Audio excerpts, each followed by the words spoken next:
सध्याला मेडिकोरिया हॉस्पिटलमध्ये आहे. मला खेळताना इथं बॉल लागलेला, त्याच्यामुळं मी ट्रीटमेंट घेण्यासाठी मेडिकल हॉस्पिटलमध्ये आलो. त्यांनी माझ्यासोबत मला खूप चांगला उपचार केला.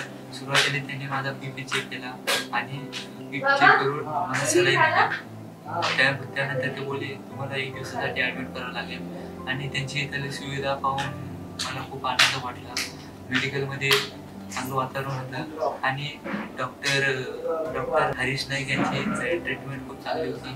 त्यांच्या ट्रीटमेंटमुळं आता मी सध्याला बरं झालो. त्यांनी मला काही टॅबलेट दिल्या, गोळ्या औषध दिले आणि मला नीट केलं. मेडिकल हॉस्पिटल हे खारघरमध्ये एक खूप मोठं हॉस्पिटल आहे. ते खूप चांगलं हॉस्पिटलमध्ये डॉक्टर खूप चांगले आहेत, त्यांचा उपचार खूप चांगला आहे आणि त्यांची वागणूक पण खूप चांगली आहे. त्यांनी माझ्यासोबत खूप चांगली वागणूक दाखवली आणि मला इकडून मला शिफ्ट केले एका चांगल्या जागेवर. थँक्यू.